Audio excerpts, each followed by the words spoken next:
Hello everyone, this is part 20 of What If Naruto Wants to Surpass the 9 Tails, and I hope you guys enjoy this video and to like, to subscribe, to share, and check out the playlist, to see more comment down below. Now let's start the intro. They call me a god. They call me a god. They call me a god. Join my membership, the perks are great. It's in the description. Danzo listened attentively as Toru narrated, word for word, the events that had transpired in Tsunade's office a short while ago. It had been wise to have the spy bug present for that meeting. Truthfully, Danzo wished that he could have Toru on constant spy duty, but that was unfortunately not possible. The only bug that was suitable as a spy was a queen type, as it had a 6-hour lifespan and queens were predictably rare. The queen's offspring only lived on average for about 10 minutes, making them unsuitable as spies. It took most of that time for the bug just to get into that well-hidden hiding spot, which made them worthless for the purpose. The accursed QB Jinchuriki had nearly ruined even that spying session by being almost 4 hours late. Danzo had been paranoid enough to think that the infuriating blonde had known about his spying and done it on purpose before hearing the explanation for it. The old warmonger could hardly believe he'd almost been foiled by the Uzumaki's libido. His paranoia was well justified though, as there had been no less than 5 attempts on his life recently, not counting the one in the council chamber. The fact that those events had abruptly stopped as soon as the Uzumaki had gone to Myobakuzen for training in Senjutsu was not missed. None of these attempts had been as flashy as the first one, but they had often involved some kind of clever seal that had rather inconveniently self-destructed as soon as its work was done, thus leaving no evidence. All of the seals had carried that unknown chakra signature, leaving nothing to tie Uzumaki to it. The only thing that actually cast any suspicion on the Jinchuriki was the sudden cessation of attempted M. But of course, he couldn't use that because he didn't have any proof that there had actually been any attempts, and Tsunade would instantly assume he was lying if he tried to pin blame on the blonde, because the woman was well aware of his attempts to get the Jinchuriki under his thumb. In truth, their attempts had been rather inane, such as placing an incredibly obvious seal tag in his mail. He had to give him credit for creativity though. The expendable root agent that had opened that letter had nearly been K by having his hands removed by a miniature reverse 4 symbols sealing technique. The only reason he was still alive was due to the fact that Danzo had ordered him to open it with some ninja wire. The last one had been the worst though, because it was more of an insult than anything else.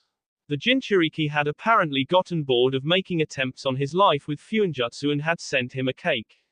The delivery man hadn't known what was going on, nor had he known who the sender was, only describing him as being a brown-haired man of average height, clearly a transformation technique. The cake had been wrapped in a completely ordinary box that they had spent an unnecessary amount of caution opening, only to discover that it was not B-trapped at all.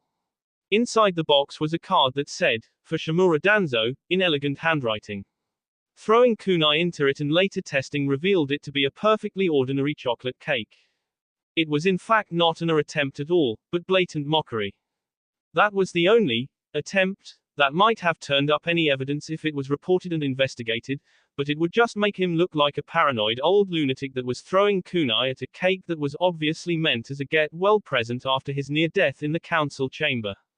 Even if the investigation did end up leading to Uzumaki, the man could just blow it off as one of his usual tasteless jokes. The attempt hadn't been publicized, but it hadn't been secret either, so anybody could have sent it. But Danzo knew better, he knew exactly who had sent it. It had been the damned Uzumaki brat, and his woman had no doubt been the one to sign the card. He had burned with the desire to strike back somehow, but no opportunity had readily presented itself, and he didn't actually want to K the blonde anyway. After hearing what had transpired in Tsunade's office though, he knew that he would need to put the QB Jinchuriki down. It was a shame that a powerful weapon like that would be lost to Konoha, but it was better than having a loose cannon running around, constantly being a danger of going off and betraying the village. Tsunade and Jiraiya were clearly aware of the fact that Uzumaki had displayed some worrisome behavior, but planned to deal with it by doing nothing. Of all the asinine ideas, the fools just intended to hope that things were going to turn out alright. The QB Jinchuriki was clearly too powerful and too unstable to be left alone. If nobody else had the guts to do it, then Danzo would take care of it. All he needed was to very carefully manipulate things so that he could maneuver the blonde into a situation that would get him K, since he was far too powerful to be simply a XXXXXXXXXXXXXXXXX. Naruto crashed back first into the wall, the unexpected assault from what should have been a severely weakened Hidden catching him completely off guard. The silver-haired man had bum-rushed him with his shoulder and was pulling away a bit to do it again. Reacting quickly, he an elbow down on Hidden's back, expecting the man to crumple to the ground like a sack of potatoes, and was once again surprised when it didn't happen. It gave Hidden the opening he needed to shoulder him into the gut again, driving the air out of his lungs for a moment. But he was in Sage mode, so the impact was much less damaging than it would have been otherwise.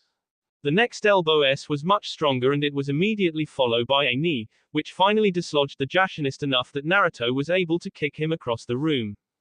Now at last able to get a good look at him, Naruto realized that he had perhaps dismissed Hidden as a threat a bit too quickly. The Jashinist's eyes were glowing a baleful red, with no pupil or iris, just a solid mass of crimson. His new sense of smell was also telling him that there was something wrong about Hidden, but he had no experience with a powerful sense of smell to help him figure out what exactly. Hidden? Naruto asked carefully, never letting his guard down. Guess again, human, was the mocking answer, accompanied by a similarly mocking grin. Naruto could see his teeth becoming visibly sharper just from that brief look at them. A memory of a relatively recent conversation with Xana went through his mind. Flashback. Hey Xana, do you know anything about the Order of Jashin? Those demon-worshipping morons. The only thing I know about them is that they're all retards. The demoness said disdainfully. Jashin is a demon? He asked incredulously. He was a demon, she corrected. Some human hero or other him over 400 years ago. It may interest you to know that this hero wielded the Kusanagi at the time. But why would anyone worship him? He asked, setting aside the interesting tidbit about the Kusanagi. Well, Jashin was one of a handful of demons born of the Juubi's cast-off flesh during its battle with the Sage of Six Paths to have survived long enough to develop sentience. Unfortunately for everyone, it was a predictably evil and power-hungry sentience. Jashin wanted to somehow take the Juubi's place and become the second coming of the ten-tailed demon god. Naturally, the fool was so arrogant that he created a religion for himself and found a group of hopelessly stupid people to worship him in the belief that he would make them immortal. Did you ever meet him? Naruto asked curiously. Unfortunately. Xana answered sourly. He approached me and tried to convince me to go along with this plan of his. Of course he tried to sell it as if he wanted to make me the new Ten Tails, but his obvious lust for my power betrayed him. I burned one of his arms off and left him screaming in the mud. Naruto was quiet for a moment before another bit of information came to mind. Wait, didn't you say that demons could only become sentient if they had massive amounts of chakra, like you? That only really applies for the Biju. Jashin and demons like him had true physical B from the very start, while us Biju need to create our own from raw chakra. Since they don't need to divert any of their power into the creation of their B, they only need time for sentience to emerge. Though sentience seems wasted on them, as all the ones I've encountered were to their own hatred and hunger for power. Jashin was actually the only one that ever developed some kind of cunning. End flashback. Jashin? Naruto asked suspiciously. Well, the human is smarter than he looks. The now revealed Jashin confirmed with the same mockingly superior tone he had been using before, his teeth now fully fanged, though not in the same way that he and Xana had them. These fangs were crooked and looked as if they weren't sure which way they should be growing, giving a distinctly grotesque appearance. Aren't you supposed to be S? The blonde asked, fishing for information. He was operating blind here and he did not like it. I see that the Fox Bee has been keeping you well informed. Jashin said with a sneer, his silver hair starting to fall out. Naruto's face tightened at what was obviously an insult aimed at Xana, but he didn't react beyond that. No matter how much he wanted to pulverize that ugly face into paste, this was not the time to be flipping his lid. Suffice to say that I've found ways around inconveniences such as death. The demon continued once he saw that the blonde wasn't going to react to the insult. So Hidden was immortal only because you were possessing him? Naruto asked, taking careful note of the changes happening to what used to be Hidden's body. Aside from losing hair, The muscles were also becoming bulkier, and if he wasn't mistaken, Jashan was also becoming taller. Ah yes, Hidden. My most fanatical and most idiotic follower. So eager to serve that he accepted my spirit easily, never even stopping to question what would happen to him afterwards. Jashan said almost fondly before continuing. I really must thank you. If it wasn't for that chakra nullifying seal of yours, it might have taken me decades more before I was able to completely devour him. Naruto's mind raced feverishly to figure out what was going on and how to put an end to it. Jashan had somehow separated his spirit from his original body and developed an ability to possess humans and consume their bi from within. If the chakra blocking seal had helped him do this, then that could only mean that chakra slowed this down somehow. He didn't have time to think it over though, as Jashan saw his momentary lack of attention and charged at him. Naruto reacted fast enough to catch the demon's arms with his own, noting that his strength was still considerably greater. He was once again taken off guard though as Jashan lunged at him with his teeth. Naruto roared in pain at the unconventional attack and threw the demon away from him, pressing a hand into the ragged wound, glad that it regenerated quickly. What a powerful life force. My strength will increase tenfold once I eat you. Jashan said with pleasure. Naruto glared at the demon, seeing that the transformation had picked up speed as soon as Jashan had swallowed the chunk of his flesh. That had certainly been a sight he could have done without. Deciding that he couldn't afford to screw around anymore, he took out the Kusanagi, remembering that the weapon was supposedly created to destroy demons and that it had destroyed this one in particular once before, though he was somewhat doubting that right now. That will not help you, human. I have evolved beyond that sword. Jashan sneered. We'll see about that, Naruto retorted, channeling chakra into the blade and making it glow bright blue. He moved towards the demon cautiously, not wanting to get surprised again. In response, Jashan seemed to tense and concentrate hard, causing a blade of bone to shoot out from his forearm, forming a makeshift sword. Naruto narrowed his eyes and lunged into an attack, his sword into the bone blade, damaging it only slightly. He had a feeling that he had made a mistake when he had engaged in a conversation with the demon. It had given the creature more time to change Hidden's body into whatever it was now. A short exchange of blows followed that only confirmed his suspicion that Jashan was stalling.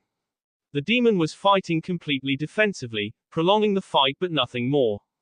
Suyo no Fuin, Hatsudo, Seal of Power, activate. With his strength now greatly increased, Naruto continued the Kusanagi into Jashan's bone blade, causing significant damage, until it finally broke. Naruto remained tense, not trusting that it had really been that easy. He was proven right as the severed arm and head disintegrated and reformed back on the body in a display of rapid regeneration. I told you that it wasn't going to help you. Jashan mocked with a sick parody of a grin. A concentrated blast of chakra into his face, blowing his now headless body back against the table where Hidden had spent the final portion of his life chained down. Naruto noted that unlike Hidden, Jashan bled just like anyone else, though loss of bi didn't seem to bother him much. Well, if it isn't the self-led queen of demons. Have you come to defend your latest toy, your majesty? Naruto is not a toy, worm. I'll do more than just burn your arm off this time. Zana replied coldly, her tails out and waving around in agitation. Her hands were already glowing with the heat of her Agni Shiwata's technique. So you've lowered yourself to belonging to this human. You've certainly fallen far. First you're stupid enough to get yourself sealed and then you become a whore to your Jinchuriki.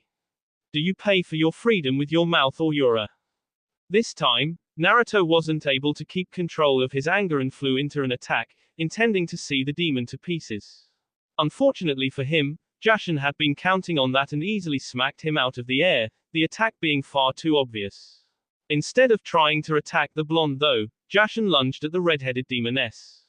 Zana knew that Naruto wouldn't even be particularly damaged by something like that and simply aimed her palms at Jashan, expecting him to disintegrate into nothing as soon as he came close to her.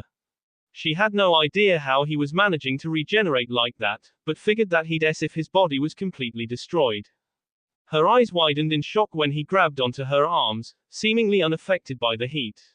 Her shock was not lessened when she felt her chakra being drained through the point of contact, though it did explain why he had been able to walk through a technique that should have reduced him to ash. She tried to pull away, but somehow wasn't able to muster the strength to do it, even though she should have been stronger than him. I'll make much better use of your power than you ever did, Jashan said with a pleased sneer, a crimson chakra cloak forming around him. Jashan was by now completely bald, bulging with muscle and almost as big as Naruto, along with being cloaked in a shroud of red chakra that he had stolen from Xana. The two of them engaged in a vicious fight, Jashan trying to get back to Xana to keep stealing chakra from her, while Naruto stayed firmly in his way, preventing him from reaching her. He had lost the Kusanagi during his flight and was fighting with his claws and fists. Use Senjutsu Naruto. It should work on him. Xana called out from where she was leaning against the wall. Having her chakra forcibly drained like that had shaken her badly and she had nearly lost control of her human form due to the disruption. The blonde didn't question her and started trying to charge his claws with Senjutsu chakra. He had no practice with it, having spent most of his time since becoming a sage having rather than training, but hopefully it would be simple enough. Fortunately it was, as he noticed that the wounds he inflicted with his Senjutsu enhanced claws took a considerably longer time to heal. It clearly still wasn't enough to kill the ugly demon, but at least they were on the right track.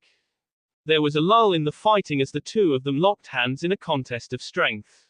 Naruto knew that he was still stronger, even though the demon's strength had increased considerably from draining Xana's chakra.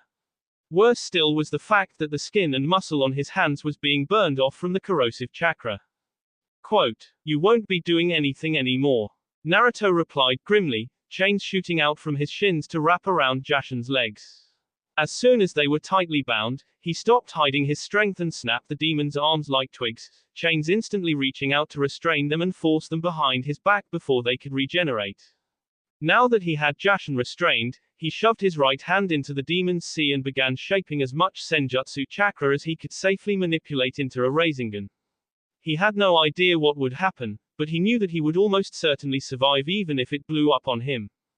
Seeing that not even Senjutsu-inflicted injuries seemed to work, Naruto resorted to something that was a very bad idea to do in the middle of combat.